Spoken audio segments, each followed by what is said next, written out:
tume hii ina jukumu la kuchunguza waliosababisha madhara mbalimbali yaliyojitokeza wakati wa ghasia zile na uvunjifu wa amani. Tunafahamu na tume ya Mheshimiwa Jaji Chande ilibainisha wazi kwamba kulitokea vifo, na ikataja kwa mujibu wa uchunguzi wao kwamba walibainisha vifo vya watu 518, lakini pia tume ile ilisema inawezekana idadi ni zaidi ya hapo, kwa sababu si wote walipita kwenye utaratibu ambao wangeweza kutambuliwa. Na madhara mengine yaliyojitokeza ni majeruhi na pia watu kupotea. Kwa hiyo tume hii inawajibu madhara haya: vifo, majeruhi na watu kupotea wakati na baada ya uchaguzi wetu mkuu wa tarehe 29 mwezi wa 10 mwaka 2025.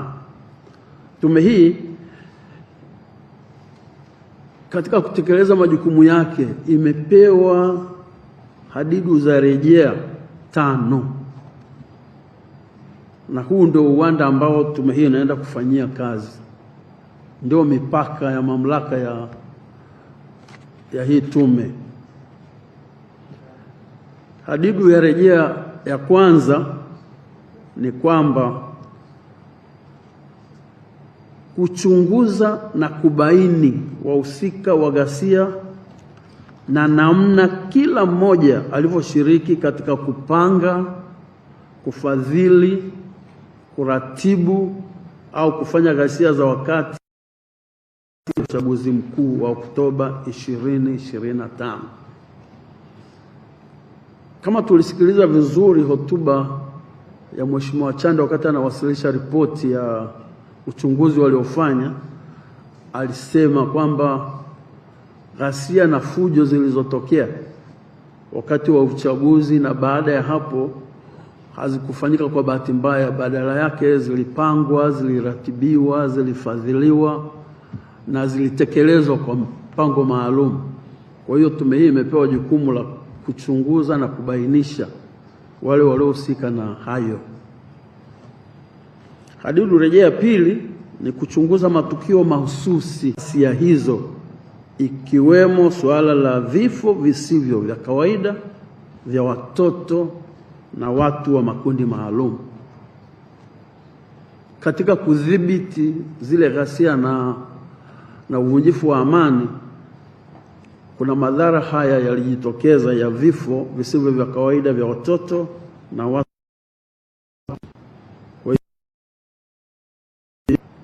Tume hii imepewa jukumu la kwenda kuchunguza hayo.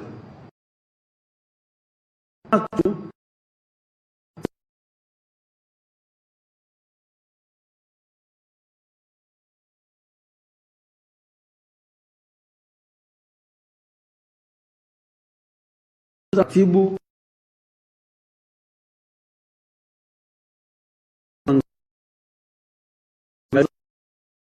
nje ya maeneo ya ghasia na watu kupotea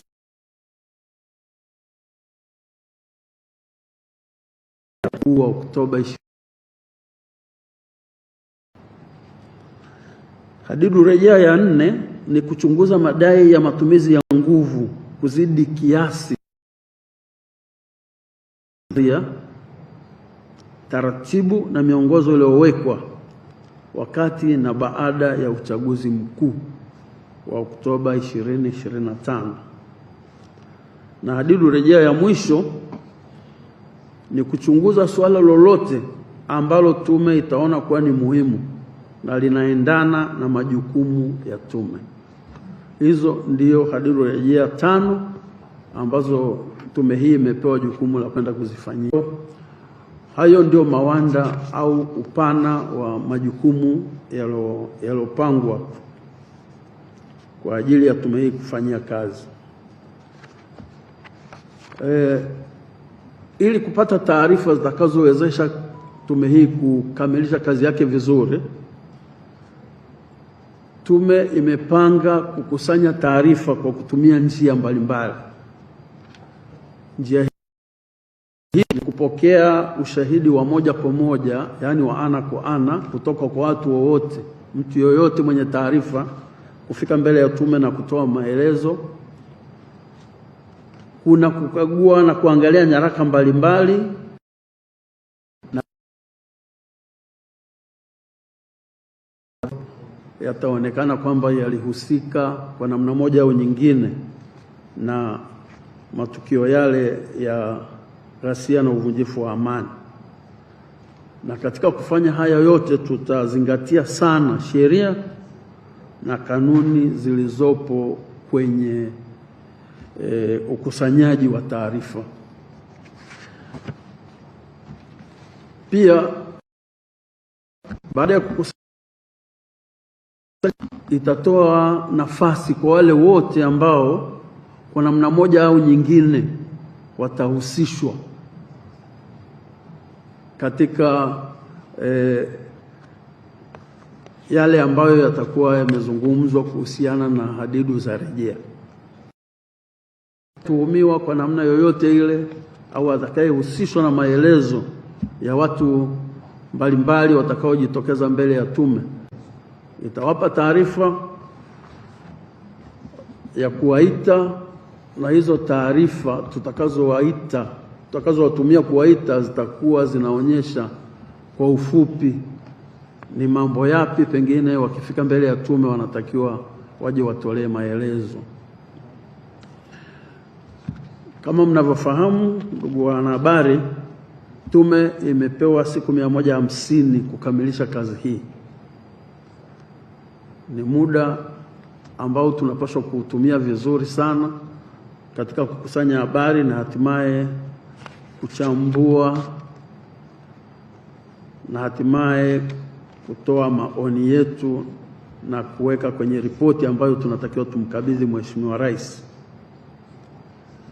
Ndugu wanahabari, tumewaita kwa lengo la kupitia kwenu tuwaombe mtusaidie kutoa taarifa kwa wananchi kuhusiana na haya majukumu ambayo tume imepewa, na mwananchi yote mwenye taarifa zozote basi afike mbele ya tume. Mtusaidie kuwahamasisha na kuwapambanulia wananchi kuhusiana na kuwepo kwa tume hii.